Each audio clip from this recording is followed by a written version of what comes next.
ಕುಮಾರಸ್ವಾಮಿ ಅವರು ರಾಜಕೀಯಕ್ಕೆ ಹೇಗೆ ಎಂಟ್ರಿ ಕೊಟ್ಟಿದ್ರು ಅನ್ನೋದು ಖುದ್ದು ಅವರ ತಾಯಿಗೆ ಗೊತ್ತಿರಲಿಲ್ಲ. ಇದು ನಾವು ಹೇಳಿದಲ್ಲ.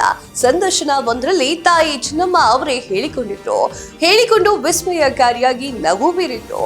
ಹೌದು, ಈ ನಾಡು ಕಂಡಂತಹ ರಾಜಕೀಯ ಭೀಷ್ಮ ಎಚ್.ಡಿ. ದೇವೇಗೌಡರ ಸಕುಟುಂಬ ಸುಪುತ್ರ ಎಚ್.ಡಿ. ಕುಮಾರಸ್ವಾಮಿ ಅವರ ಬದುಕಿನ ಮತ್ತಷ್ಟು ಇಂಟ್ರೆಸ್ಟಿಂಗ್ ಅಪ್ಡೇಟ್ ವಿಚಾರಗಳನ್ನ ನಾವು ನಿಮಗೆ ಹೇಳ್ತೇವೆ. ವೆಲ್ಕಮ್ ಟು ಜನನಾಯಕ. ನೆನಪಿಡಿ, ಇದು ಜನಪ್ರಿಯ ರಾಜಕಾರಣಿಗಳ ಅಪ್ಡೇಟ್ಸ್.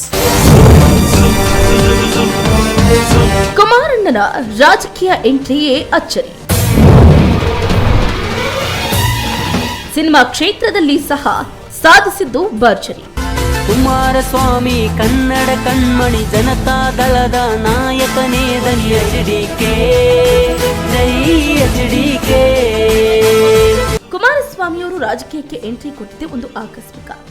ಡಾಕ್ಟರ್ ರಾಜ್ಕುಮಾರ್ ಚಿತ್ರಗಳನ್ನ ನೋಡಿಕೊಂಡು ಬೆಳೆದ ಕುಮಾರಣ್ಣ ಸಿನಿಮಾಗಳ ವಿತರಣೆ ಮಾಡುವ ಕೆಲಸಕ್ಕೂ ಕೂಡ ಮುಂದಾದರು. ನಂತರ ಸಿನಿಮಾಗಳ ನಿರ್ಮಾಣಕ್ಕೂ ಮುಂದಾದರು.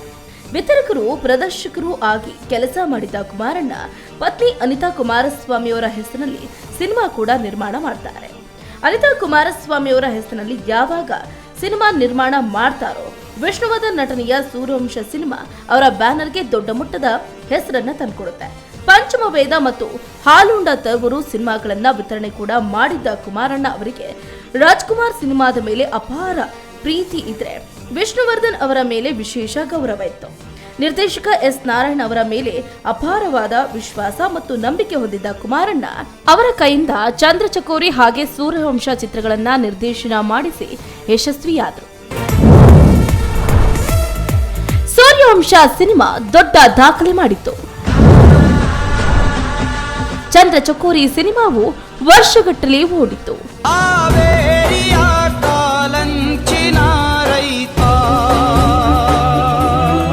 ಎಸ್ ನಾರಾಯಣ್ ಹಾಗೆ ಕುಮಾರಸ್ವಾಮಿ ಅವರ ಕಾಂಬಿನೇಷನ್ ಕನ್ನಡ ಚಿತ್ರರಂಗದಲ್ಲಿ ದೊಡ್ಡ ದಾಖಲೆಯನ್ನೇ ಬರೆದಿತ್ತು. ಸೂರ್ಯವಂಶ ಚಿತ್ರವನ್ನ ನಾರಾಯಣ್ ಅಷ್ಟು ನೀಟಾಗಿ ಮಾಡಿದ್ರು.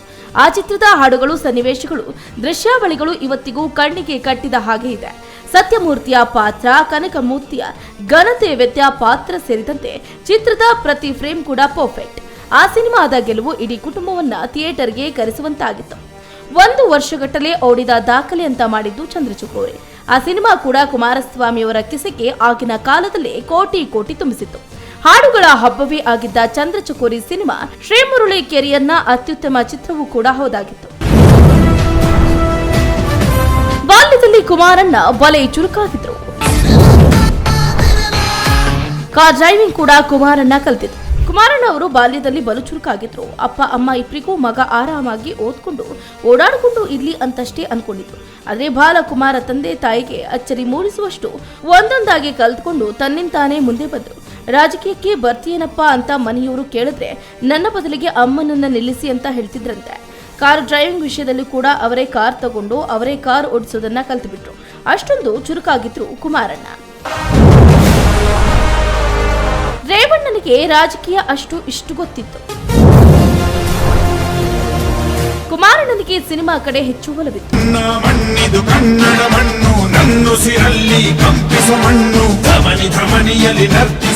ರೇವಣ್ಣ ತಂದೆಯವರ ರಾಜಕೀಯ ಒಡನಾಟ, ರಾಜಕೀಯ ಲೆಕ್ಕಾಚಾರದ ಕಡೆ ಹೆಚ್ಚು ಒಲವನ್ನ ತೋರ್ತಿದ್ರು. ಆದ್ರೆ ಕುಮಾರಣ್ಣ ಮಾತ್ರ ಆ ಬಗ್ಗೆ ಎಲ್ಲ ಹೆಚ್ಚು ತಲೆ ಕೆಡಿಸಿಕೊಂಡವರೇ ಅಲ್ಲ. ಅದರ ಬದಲಾಗಿ ಸಿನಿಮಾ ಕಡೆ ಅವರಿಗೆ ಹೆಚ್ಚಿನ ಬಲವಿತ್ತು. ಸಿನಿಮಾ ಕ್ಷೇತ್ರದಲ್ಲಿ ಹೆಸರು ಮಾಡಬೇಕು ಅನ್ನುವ ಹಂಬಲ ಮೊದಲಿನಿಂದಲೂ ಇತ್ತು. ಆದ್ರೆ ಅವರಿಗೆ ಒಂದಷ್ಟು ಜನ ರೇಗಿಸಿದ್ದಕ್ಕೆ, ಹೀಯಾಳಿಸಿದ್ದಕ್ಕೆ ಅವರು ರಾಜಕೀಯಕ್ಕೆ ಬರೋದು ಪ್ರೇರೇಪಿಸೋದಕ್ಕೆ ಆಯ್ತು. ಕೆಲವರು ಕೊಂಕು ಮಾತು ಕುಮಾರಸ್ವಾಮಿ ಅವರನ್ನ ರಾಜಕೀಯಕ್ಕೆ ಧುಮುಕೋದಕ್ಕೆ ಕಾರಣವಾಯಿತು ಅಂದ್ರೂ ಕೂಡ ತಪ್ಪಾಗಲಿಕ್ಕಿಲ್ಲ. ತಾಯಿ ಚೆನ್ನಮ್ಮ ತನ್ನ ಮಕ್ಕಳನ್ನ ಚೆನ್ನಾಗಿ ಓದಿಸಿ ಡಾಕ್ಟರ್ ಎಂಜಿನಿಯರ್ ಮಾಡಿಸಬೇಕು ಅಂದ್ಕೊಂಡಿದ್ರು. ಆದ್ರೆ ಮಕ್ಕಳಿಬ್ರು ತಾಯಿಯ ಕಲ್ಪನೆಗೂ ಮೀರಿ ದೊಡ್ಡ ರಾಜಕಾರಣಿಗಳಾದರು. ಜನಸೇವೆಗೆ ಇಳಿದು ಜನಪ್ರಿಯತೆಯ ಉತ್ತುಂಗ ಸಾಧಿಸಿದ್ರು. ವಿಶೇಷವಾಗಿ ಕುಮಾರಣ್ಣ ಅವರಿಗೆ ಆಟ ಅಂದ್ರೆ ಬಲು ಇಷ್ಟ. ಲಗೋರಿ ಆಡೋದು, ಚೂರ್ಚೆಂಡು ಮೊದಲಾದ ಆಟದಲ್ಲಿ ತುಂಬಾ ಮುಂದಿದ್ರು. ಚೆಸ್ ಹಾಗೂ ಕೇರಂ ಆಟದಲ್ಲಿ ಸಹ ಮುಂದೆ ಇದ್ದ ಕುಮಾರಣ್ಣ ಕ್ರಿಕೆಟ್ ಆಟದಲ್ಲೂ ಮುಂದಿದ್ರು. ಆವರೇಜ್ ಸ್ಟೂಡೆಂಟ್ ಆಗಿದ್ದ ಅವರಿಗೆ ಕ್ರೀಡೆಯ ಕಡೆ ಹೆಚ್ಚು ಇಂಟ್ರೆಸ್ಟ್ ಹೊಂದಿದ್ರು. ಮೊದಲು ಗೆದ್ರು, ನಂತರ ಸೋತರು, ಮತ್ತೆ ಗೆದ್ದರು. ರಾಜಕೀಯದಲ್ಲಿ ಕುಮಾರಣ್ಣ ತಂದೆಯಂತೆ ಸಿದ್ಧರಾದರು. ಕುಮಾರಣ್ಣ ಮೊದಲು ರಾಜಕೀಯ ರಂಗಕ್ಕೆ ಎಂಟ್ರಿ ಕೊಟ್ಟಿದ್ದು 1996ರಲ್ಲಿ ರಾಮನಗರ ಜಿಲ್ಲೆಯ ಕನಕಪುರದಲ್ಲಿ ಮೊದಲ ಬಾರಿಗೆ ಗೆಲುವನ್ನು ದಾಖಲಿಸಿದರು. ತದನಂತರ ಮರು ಚುನಾವಣೆ ಬಯಸಿ ಅಲ್ಲಿ ಸೋಲು ಅನುಭವಿಸಿದರು. ಮತ್ತೆ ಸಾತನೂರಿನಲ್ಲಿ ನಿಂತು ಸೋತರು. ಮತ್ತೆ ರಾಮನಗರ ವಿಧಾನಸಭಾ ಕ್ಷೇತ್ರದಿಂದ ಸ್ಪರ್ಧಿಸಿ ಗೆದ್ದರು. ಅದೇ ವರ್ಷ ಸಮ್ಮಿಶ್ರ ಸರ್ಕಾರ ರಚನೆಯಾಗಿ 2006-7ರಲ್ಲಿ ರಾಜ್ಯದ ಮುಖ್ಯಮಂತ್ರಿ ಸ್ಥಾನ ಅಲಂಕರಿಸಿದರು. ಗ್ರಾಮ ವಾಸ್ತವ್ಯ ಕಾರ್ಯಕ್ರಮದ ಮೂಲಕ ಜನಮನ ಗೆದ್ದರು. ಮತ್ತೆ 2018ರಲ್ಲಿ ಸಿಎಂ ಆದರು.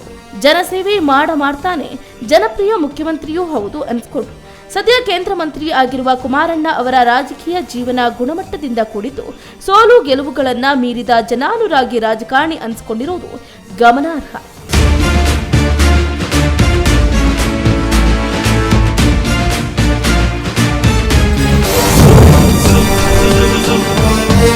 ಕಿರುತೆರೆಯಲ್ಲೂ ಕಸ್ತೂರಿ ಘಮ. ಪ್ರತಿ ಕೆಲಸದಲ್ಲೂ ಸತತ ಶ್ರಮ. ಕುಮಾರಸ್ವಾಮಿ ಅವರು ಸಿನಿಮಾ ಅಷ್ಟೇ ಅಲ್ಲ, ಕಿರುತೆರೆ ಕ್ಷೇತ್ರದಲ್ಲೂ ಅಪಾರ ಸೇವೆ ಸಲ್ಲಿಸಿದ್ದಾರೆ. ಕಸ್ತೂರಿ ವಾಹಿನಿಯ ಸ್ಥಾಪಿಸಿದ ಅವರು ಕನ್ನಡಿಗರ ಸ್ವಾಮ್ಯತೆಯ ಮನರಂಜನಾ ಚಾನೆಲ್ ಆಗಿ ದೊಡ್ಡ ಮಟ್ಟದ ಹೆಸರನ್ನು ಗಳಿಸಿದರು. ನಾನಾ ಕಾರ್ಯಕ್ರಮಗಳನ್ನು ಹೊತ್ತು ತಂದಿದ್ದ ಕಸ್ತೂರಿ ಚಾನೆಲ್ ತುಂಬಾ ವರ್ಷಗಳ ಕಾಲ ಮನೆ ಮಾತಾಗಿತ್ತು. ಅನಿತಾ ಅವರ ಸ್ವಾಮ್ಯತದಲ್ಲಿ ಮೂಡಿ ಬಂದ ಕಸ್ತೂರಿ ವಾಹಿನಿ ಸಾಕಷ್ಟು ವಿಶೇಷತೆಗಳಿಂದ ಕೂಡಿತ್ತು. ಕಿರುತೆರೆ ಸಿನಿಮಾ ಜೊತೆಗೆ ರಾಜಕೀಯ ಪಯಣದಲ್ಲಿಯೂ ದೊಡ್ಡ ಮೈಲಿಗಲ್ಲನ್ನ ಸ್ಥಾಪಿಸಿರುವ ಕುಮಾರಸ್ವಾಮಿ ಅವರ ಮಗ ನಿಖಿಲ್ ಕೂಡ ಅತ್ಯದ್ಭುತ ಪ್ರತಿಭೆ. ಜಾಗ್ವಾರ್, ಸೀತಾರಾಮ ಕಲ್ಯಾಣ ತರದ ಕ್ಲಾಸ್ ಸಿನಿಮಾಗಳಲ್ಲಿ ನಟಿಸಿರುವ ನಿಖಿಲ್ ತಂದೆಯ ಹಾದಿಯಲ್ಲೇ ಸಾಗ್ತಾ ಇರುವ ಯುವ ರಾಜಕಾರಣಿ. ಸರಳತೆ ಸಂಪನ್ನತೆಗಳನ್ನ ಮೈಗೂಡಿಸಿಕೊಂಡು ಬರ್ತಾ ಇರುವ ನಿಖಿಲ್ ಅವರಿಗೆ ಮುಂದೊಂದು ದಿನ ದೊಡ್ಡ ಭವಿಷ್ಯವಿದೆ ಅಂತ ಹೆಚ್ಚಿನವರು ಮಾತಾಡ್ತಾರೆ. ನಿಖಿಲ್ ಚುನಾವಣೆಯಲ್ಲಿ ಸೋತಿದ್ರು ಜನಮನ ಗೆಲ್ಲೋದ್ರಲ್ಲಿ ಸಕ್ಸಸ್ ಆಗಿದ್ದಾರೆ. ತಂದೆ ಹಾಗೂ ತಾತನ ಹಾದಿಯಲ್ಲಿ ಅವರ ಮಾರ್ಗದರ್ಶನದಲ್ಲಿ ಸಾಗ್ತಾ ಇರುವ ನಿಖಿಲ್ ತಂದೆಯಿಂದ ತುಂಬಾ ಸ್ಫೂರ್ತಿಯನ್ನು ಪಡೆದಿದ್ದಾರೆ. ಕುಮಾರಣ್ಣ ಕೂಡ ಮಗನನ್ನ ಜನಾನುರಾಗಿಯನ್ನಾಗಿ ಮಾಡೋದ್ರಲ್ಲಿ ದೊಡ್ಡ ಮಟ್ಟದ ಗೆಲುವನ್ನ ಸಾಧಿಸಿದ್ದಾರೆ. ಅತ್ತ ಸಿನಿಮಾ ರಂಗದಲ್ಲಿ ದೊಡ್ಡ ಹೆಸರು, ದುಡ್ಡು, ಕೀರ್ತಿ ಗಳಿಸಿದಂತಹ ಕುಮಾರಣ್ಣ ರಾಜಕೀಯ ರಂಗಕ್ಕೆ ಎಂಟ್ರಿ ಕೊಟ್ಟ ನಂತರ ಜನಸೇವೆಯೇ ಜನಾರ್ದನನ ಸೇವೆ ಅಂತ ಹೇಳಿ ತೀರ್ಮಾನಕ್ಕೆ ಬಂದರು. ಜನರ ಕಷ್ಟಕ್ಕೆ ಸ್ಪಂದಿಸುವಂತಹ ಅತ್ಯದ್ಭುತ ವ್ಯಕ್ತಿತ್ವ ಹೊಂದಿದ್ದಂತಹ ಕುಮಾರಣ್ಣ ರೈತಪರ, ಜನಪರ ಮುಖ್ಯಮಂತ್ರಿ ಎನಿಸಿಕೊಂಡಂತಹ ಕರ್ಣಹೃದಯೇ. ಕುಮಾರಣ್ಣ ಬಗ್ಗೆ ಮತ್ತಷ್ಟು ಇಂಟ್ರೆಸ್ಟಿಂಗ್ ಕಹಾನಿಯನ್ನ ಮುಂದಿನ ಎಪಿಸೋಡ್ನಲ್ಲಿ ಹೊತ್ತು ತರ್ತೇನೆ.